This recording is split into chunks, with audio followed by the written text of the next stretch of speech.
Hello viewers, இன்னைக்கு நம்மளுடைய சேனலில் பார்க்கக்கூடிய இந்த ஒரு வீடியோ பதிவானது ரொம்பவே சுவாரஸ்யமான ஒரு பதிவு அப்படின்னு கூட சொல்லலாங்க. நம்மளுடைய வானியலில் இருக்கக்கூடிய நிகழ்வுகளை எல்லாம் ஆராய்ந்து சொல்லக்கூடிய அற்புதமானவர்கள் அப்படின்னா அது நம்ம அறிவியல் விஞ்ஞானிகளை தான் சொல்லுவோம் இல்லையா? அப்படிப்பட்ட அவர்கள் ஜோதிடம் கூறக்கூடிய ஒவ்வொரு விஷயங்களையும் உண்மை இல்லை அப்படின்னு கூட நிரூபிக்க முடியுங்க.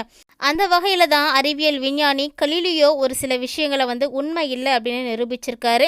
மேலும் அந்த விஷயத்திற்காக அவர் மண்டியிட்டு மன்னிப்பும் கேட்டிருக்காரு. அப்படி அவர் மன்னிப்பு கேட்டதற்கு என்ன காரணம், அந்த விஷயங்களை பற்றி எல்லாத்தையும் இந்த பதிவில் நம்ம தெளிவாக பார்க்கலாங்க.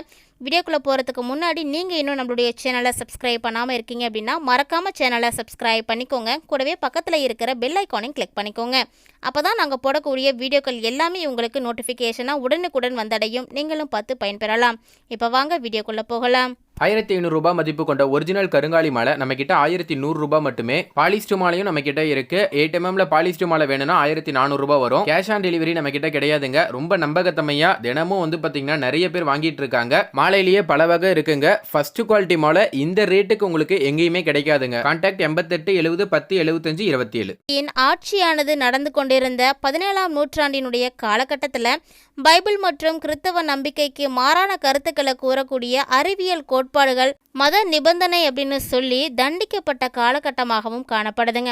அந்த காலகட்டத்தில் இந்த பேரண்டத்தில் பூமி தான் மையமாக இருக்குது அப்படின்னும் அதை சுற்றியே சூரியன் உள்ளிட்ட அனைத்து விதமான கோள்களும் சுற்றி வருவதாகவும் நம்பப்பட்டது. அப்படியே அந்த ஒரு கோட்பாட்டை சந்தேகிக்கக்கூடிய வகையில தாங்க பூமி உள்ளிட்ட அனைத்து விதமான கோள்களுமே சூரியனை சுற்றி தான் வலம் வருது அப்படின்னு அறிவியல் ரீதியா ஒரு வலுவான கோட்பாட்டை முன் வச்சிருக்காங்க. இப்படி ஒரு கோட்பாட்டை வைத்தவர் யாரு அப்படின்னா நிக்கோலஸ் கோப்பர்னிக்கஸ்.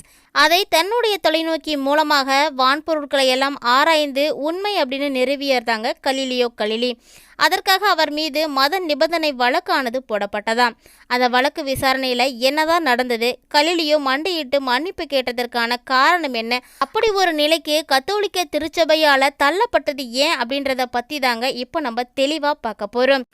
நிக்கோலஸ் கோப்பர்னிக்கஸ் போலந்தை சார்ந்த இயற்பியலாளர், வானியலாளர், கணிதவியலாளர் என்றெல்லாம் பாராட்டப்படக்கூடியவர். மேலும் அவர் 1543ஆம் ஆண்டு தாம் இறப்பதற்கு சில காலத்திற்கு முன்பு on the revelations of the heavenly spheres என்ற தன்னுடைய நூலை வெளியிட்டிருக்காரு.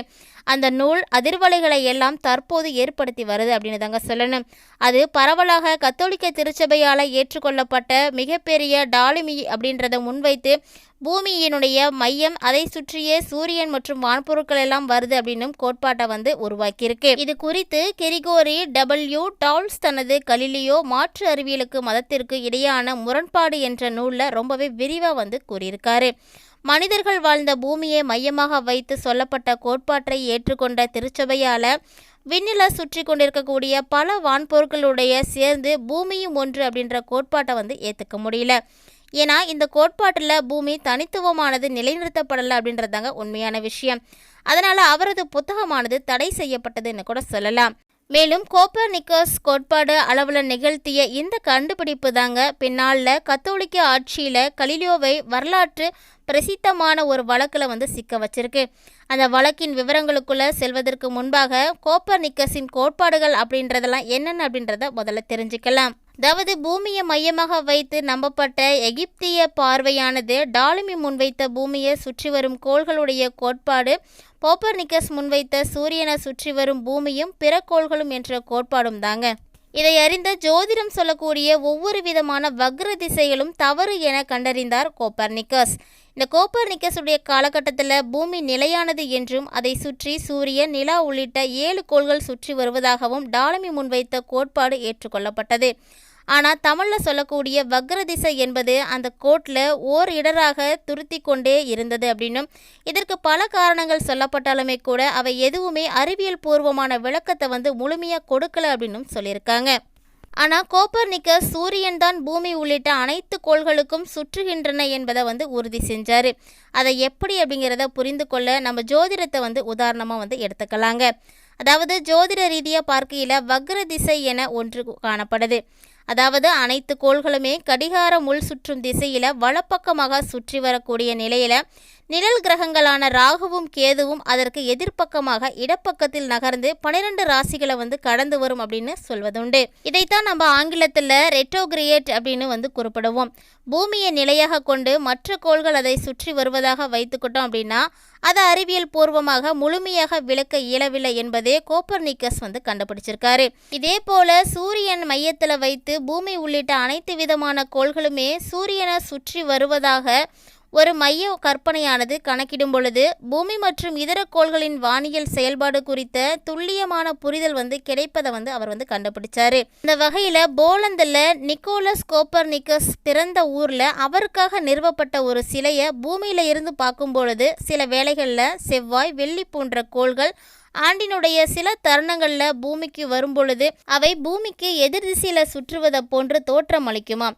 இதை தான் வக்ர திசை அப்படின்னு சொல்கிறோம். ஆனால் சூரியனில் இருந்து பார்க்கையில் பூமி தனது சுற்றுவட்ட பாதையில் சூரியனை சுற்றி வரும் பொழுது சில இடங்களில் செவ்வாய் கோளையோ அல்லது வெள்ளி கோளையோ கடந்து தாண்டி தாங்க செல்ல வேண்டும். அப்படியே அவை கோள்களையெல்லாம் தாண்டி செல்லக்கூடிய நிலையில் அவை பூமியில் இருந்து பார்க்கும் பொழுது பூமிக்கு எதிர் திசையில் அந்த கோள்களை சுற்றுவதை போல தான் தோற்றம் அளிக்குமாம். ஆனால் உண்மையிலே பார்த்தீங்க அப்படின்னா பூமி தான் அந்த கோள்களை எல்லாம் தாண்டி போகுதாம்.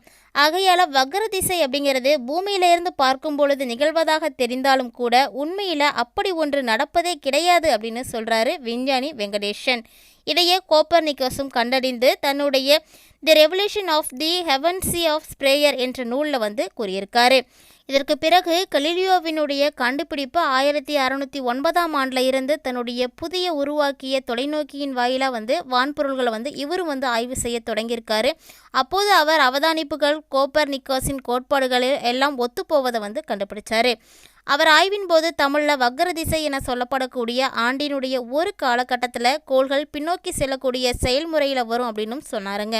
அப்போதுதான் கோப்பர்னிக்கஸ் கூறியது போல சூரியனை மையமாக வைத்து தன்னுடைய வானியல் அவதானிப்புகள் எல்லாம் பகுப்பாய்வு செய்துட்டு வந்திருக்காரு. அதன் மூலமாக அவரால் துல்லியமாக அவையெல்லாம் பின்னோக்கி செல்வதைப் போல தோன்றுவது என்பதை புரிந்து கொள்ள முடிஞ்சிருக்கு. மேலும் கலீலியோ தான் எந்த ஒரு அறிவியல் கோட்பாடும் செயல்முறையில் நிரூபிக்கப்பட வேண்டியது அவசியம் என்ற கருத்தாக்கத்தையும் வந்து தொடங்கி வச்சார் அப்படின்னும் சொல்லியிருக்காரு வெங்கடேஷன் விஞ்ஞானி. இதைத் தொடர்ந்து 1616ஆம் ஆண்டில் கோப்பர்னிக்கஸின் புத்தகம் குறித்த வழக்கிலேயே இது குறித்து பேசவோ ஆதரிக்கவோ கூடாது என கலீலியோ வந்து எச்சரிக்கப்பட்டிருந்தார். இருப்பினும் கூட கோப்பர்னிக்கஸ் புத்தகத்தின் மீது இவர் வந்து வழக்கு ஒன்று போடப்பட்டார். அதாவது மத நிபந்தனைகள் என்ற குற்றச்சாட்டின்படி கலீலியோ மீது போடப்பட்ட வழக்குகளை எல்லாம் முன்னதாகவே கோப்பர்னிக்கஸின் கோட்பாடுகள் குறித்த புத்தகம் மீதான வழக்கு ஒன்று நடந்ததுங்க. அதாவது கோப்பர்னிக்கஸின் புத்தகம் கிறிஸ்துவ நம்பிக்கைக்கு முரணின்றி இருக்கிறது அப்படின்றத வந்து விசாரித்து உறுதி செய்வது தான் அந்த வழக்கினுடைய நோக்கமாகவே காணப்பட்டது. அது கிறிஸ்தவ நம்பிக்கைக்கு முரணானது என்பது ஏற்கனவே முடிவு செய்யப்பட்டிருந்தாலுமே கூட அதிகாரப்பூர்வமான தீர்ப்பு இன்னுமே வந்து வழங்கப்படலையாம். அதிகாரப்பூர்வமான தீர்ப்பு வழங்கப்பட்டால்தான் அதன் மீது நடவடிக்கை எடுக்க முடியும் அப்படின்னும் சொல்லப்பட்டிருக்கு. இது குறித்து கலீலியோ மீது போடப்பட்ட வழக்கானது பல நாட்களுக்கு பிறகு விசாரணைக்கு வந்தது. புனித அலுவலகத்தில் இருந்த ஆவணத்தினுடைய அடிப்படையில் கோப்பர்னிக்கஸின் கோட்பாடை ஆதரிப்பதில் இருந்து வந்த தடை செய்யக்கூடிய உத்தரவு பெல்லர்மைன் வாயிலாக கலீலியோவுக்கு பிறக்கப்பட்டது உறுதியானது. இப்படி வழக்குகள் எல்லாம் நடைபெற்றிருக்கக்கூடிய நிலையில் கலீலியோவுடைய வாதங்கள் எல்லாம் நேர்மையற்றவை அப்படின்னு முடிவானதுங்க. அதன் விளைவாக அவர் செய்தது மத நிபந்தனை அப்படின்ற ஒரு தீர்ப்பும் வந்து வழங்கப்பட்டது. இது குறித்து கலீலியோ அனைவரிடமே மண்டியிட்டு மன்னிப்பும் வந்து கேட்டிருக்காரு. அதாவது ஒரு பார்வையை தேவாலயம் புனித நூலுக்கு முரண்பட்டதாக கருதும் பொழுது அது தவறானதாகவும் உண்மையற்றதாகவும் கருதப்பட்ட காலமாக இருந்த நிலையில் ஒரு கோட்பாடு புனித நூலோடு முரண்பட்டால் அது பொய்யானதாக கருதப்படும். அதனாலேயே கலீலியோவினுடைய செயல் மத நிபந்தனை குற்றமாகவே கருதப்பட்டது. அவர் காலவரையற்ற சிறை தண்டனையும் அனுபவிக்க வேண்டும் அப்படின்னு திருச்சபை வந்து தீர்ப்பளித்ததாம். இப்படி கலீலியோ மீது போடப்பட்ட வழக்கானது மதத்திற்கும் நாத்திகத்திற்கும் இடையேயான சண்டையாகவே வந்து பார்க்கப்படுது. ஆனால் உண்மையில பார்க்கையில கலீலியோவினுடைய வழக்கிற்கும் நாத்திகத்திற்கும் எந்த விதமான தொடர்பும் இல்லை. சொல்லப்போனால் இந்த வழக்கானது அறிவியலுக்கும் மதத்திற்கும் இடையே எழுந்த ஒரு முரண்பாடு என்று தாங்க சொல்ல வேண்டும். இதையே தான் வல்லுநர்களும் வந்து குறிப்பிட்டிருக்காங்க. கலீலியோவை எதிர்த்தவர்களை பொறுத்தவரை பைபிளை மறுவிளக்கம் செய்யக்கூடாது என்பதுதான் முக்கியமான நோக்கம். இந்த பதிவின் மூலமா அறிவியல் அறிஞர் கலீலியோ மண்டியிட்டு மன்னிப்பு கேட்டதற்கான முக்கியமான காரணம் என்ன அப்படின்றத பற்றி நீங்கள் தெளிவாக தெரிஞ்சிட்டு இருப்பீங்கன்னு நினைக்கிறேன். இந்த வீடியோ உங்களுக்கு பிடிச்சிருந்தா லைக் பண்ணுங்க, ஷேர் பண்ணுங்க, மறக்காம கமெண்ட் பண்ணுங்க. மேலும் உங்களுக்கு எந்த அறிவியல் அறிஞர் ரொம்ப பிடிக்கும் அப்படின்றதையும் மறக்காம கமெண்ட் பாக்ஸில் வந்து பதிவு செஞ்சுடுங்க. இது போன்ற சுவாரஸ்யமான தகவல்களை எல்லாம் உடனுக்குடன் தெரிஞ்சுக்கிறதுக்காக நம்மளுடைய சேனலை சப்ஸ்கிரைப் பண்ணிட்டு தொடர்ந்து ஃபாலோ பண்ணிக்கோங்க. மீண்டும் இது போன்ற மற்றும் ஒரு சுவாரஸ்யமான தகவல்களோட மற்றொரு பதிவில் சந்திக்கலாம்.